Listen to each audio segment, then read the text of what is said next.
Anyway, side issue. So it goes on.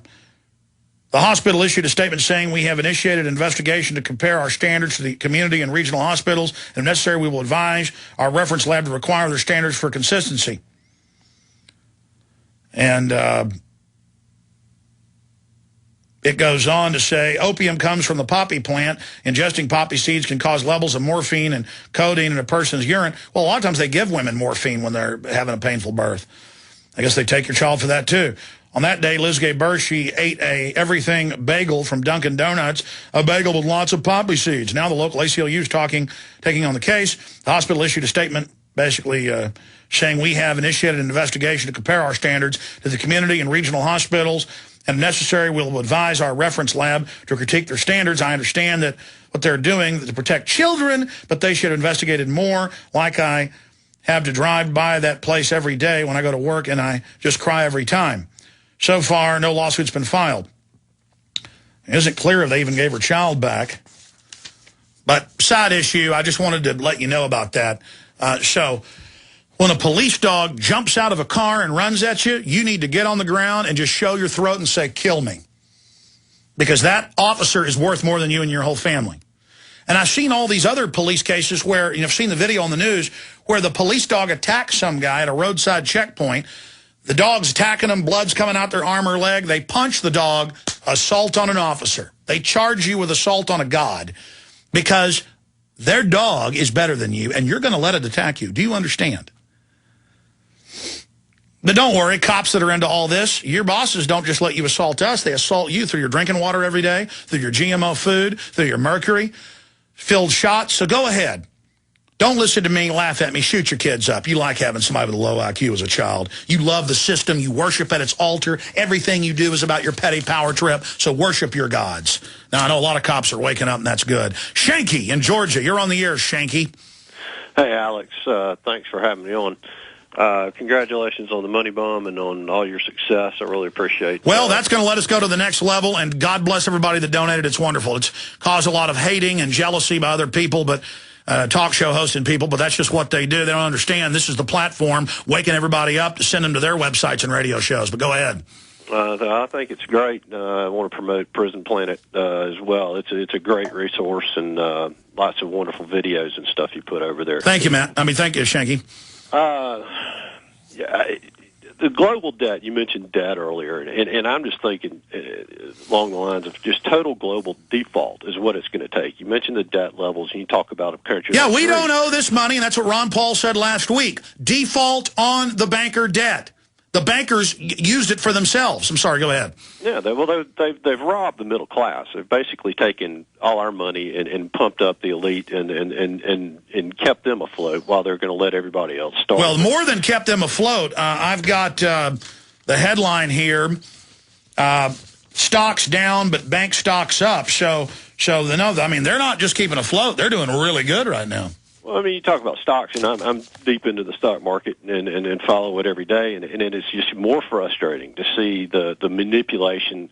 You talked a minute ago about what do you sit up at night and worry about, and what makes you, and my focus, other than really everything, my children, you mentioned your children, and it's just to see the blatant manipulation, the blatant purchasing of the stock market and keeping it afloat, and the illusion that all is well, to keep it alive, to keep the pensions alive, to keep it's absolutely disgusting to see it happening.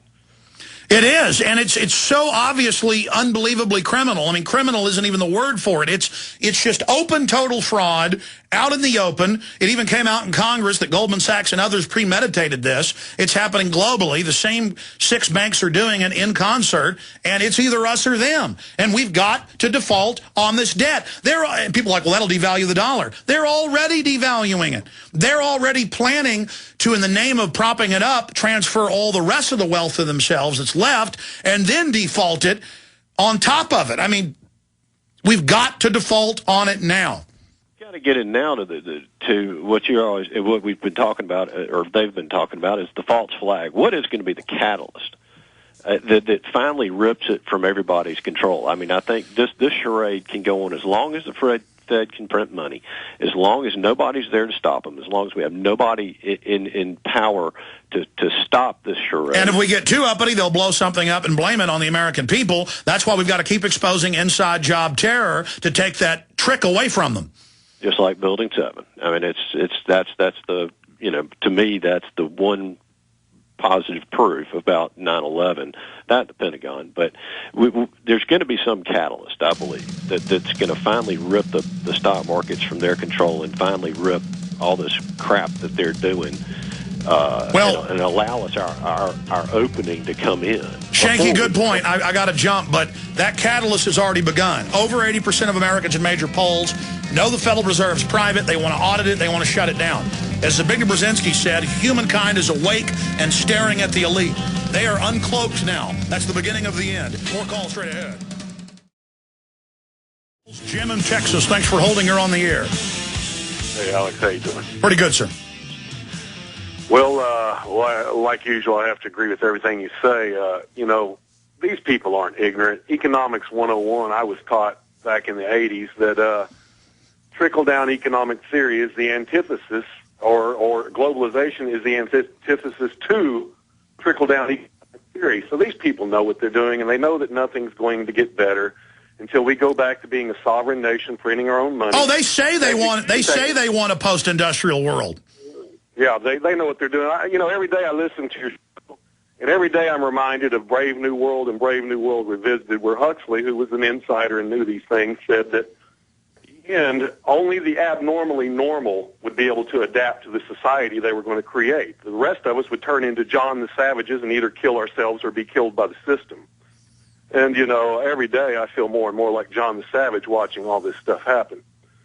And, man, you know, I really appreciate what you do, and I don't really know what the answer is except revolution. I agree with what Max Kaiser said yesterday. I cannot believe the people in the United States are so weak-willed and have turned into what they've turned into. When you look at France, there's millions of people in the streets today shutting down the society, burning down the institutions.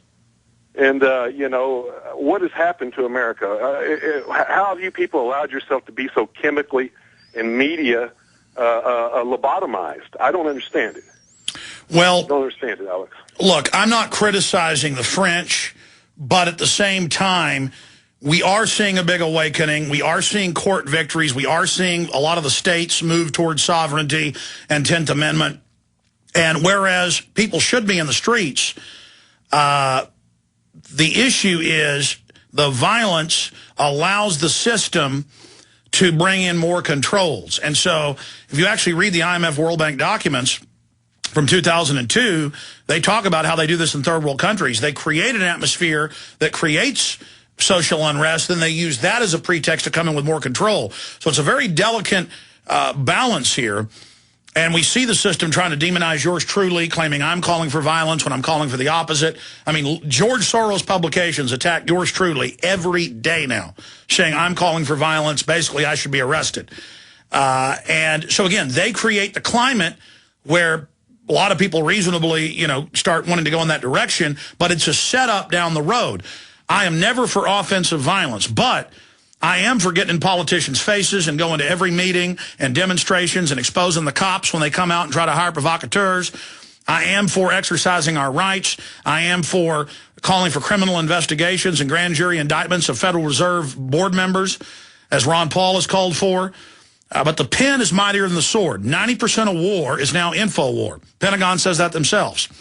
And I remember reading that, you know, 15 years ago when I was looking around for a name for a website. Infowars.com was available. And I went and registered it, 1996, started in 1997. Took me almost a year to get a webmaster and figure it all out, because it was just myself and my girlfriend and Mike Hansen working on the operation at that time. Just the three of us, now my wife. Look, we won't beat them overnight. But here's the key. People are ready for the truth now. This stuff's all out in the open. So a lot of you beat your head against the wall for decades trying to wake folks up and got laughed at. You're not going to get as much of that now. And the beating your head against the wall, the seeds you planted a decade ago, those are now sprouting today. So seeds you plant today will sprout in a year, not in 10 years. Some will sprout overnight, some will sprout a year later. But you just got to keep planting the seeds of truth. Because as Victor Hugo, the French philosopher, said, no army can stop an idea whose time has come. Anything else? Well, I found Eric Holder coming on TV last night and announcing that the federal government would come in and intervene if California legalized marijuana. Was very interesting when he was just on TV 18 months ago saying how they were going to support the state's rights to make and enforce the drug laws the way they saw fit. So, yeah, that's because they thought they could beat it, but because they failed, they're coming in. Great point.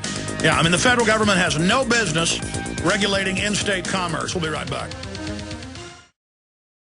Let's continue right now with your calls. Joe, John, Noel, Pat, Dan, and others. Joe in Tejas, you're on the air. Alex, it's great to be on with you, man. Great to have you here. What's on your mind? Hey, I got a quick question and a quick comment. My question is, have you ever talked about Colonel Jim Sabo? That rings... He's the military, the Marine pilot that was allegedly had committed suicide out there in California in January of 1991. It rings a bell. Why don't you refresh my memory?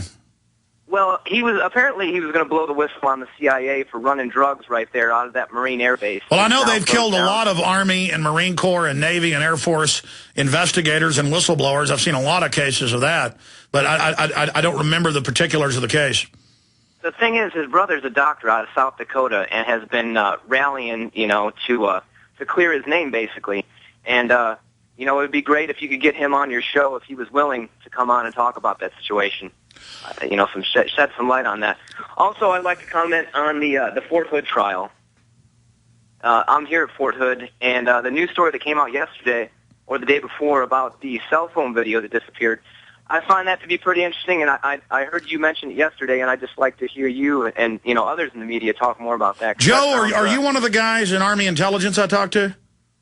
Yes, I am, Alex. Yeah, I thought I recognized your voice. Well, I mean, for those that don't know, that's in the Associated Press, and I remember hearing that at the time that they made a lot of people erase their cell phone videos. That's a big problem for the globalists because they want to use Big Brother to control us. We can use it against them. And the fact that they were running drills, the fact that they were, now we know for 2 years, this lunatic thought he was communicating with al-Qaeda and sending it to a known al-Qaeda CIA handler and was talking about what he was going to do that was violent. And they knew this and left him alone. And now you add making people erase cell phone videos, and that's very suspicious, isn't it? Absolutely. I know around a situation like that, there's going to be a ton of confusion. But at the same time, as a non-commissioned officer, I know better than to destroy evidence at a crime scene. Yeah, well, that's a crime right there. And the default is, even if they classified it, you don't destroy anything. Absolutely. And, most people in the military know. And I'd just like to see some more news coverage on this. And apparently when it was brought up at the trial, the CNN article that I read, it was immediately just kind of dropped. And I just... Well, what do other people in your intelligence unit... I mean, you told me they already think something stinks there at Fort Hood, but what do they think about this? Well, we really don't know what to think. I mean, we're not obviously in the trial, so we can't make too many judgments. And, just to be careful and protect myself, I'm not going to go out there and make any speculations. But stuff like this, Alex, when this is, basically brushed off, it makes you wonder. Well, Joe, I appreciate you holding. Anything else you want to add about what's happening worldwide? Alex, you are one of the greatest patriots we have in this country. And, I pray for you and yours every day. And you need to continue on your mission, man. And, God bless you and all yours. And, I wish nothing but the best. And we're gonna win this someday. We're gonna win it. Is there any talk on base how they're openly now announcing, the troops just won't be used to fight al-Qaeda in America. They'll be used during a financial collapse. Yeah, well, we read the Army Times, and funny enough, the Army Times covers it, and some of the stuff, the Brigade Homeland Defense and everything else. So we're well aware of our role, but we're also well aware of the oath we swore, and that is to protect the Constitution. All right. Against enemies. Good hearing from you, Joe. Great info you gave us about stuff at Fort Hood. We'll be right back.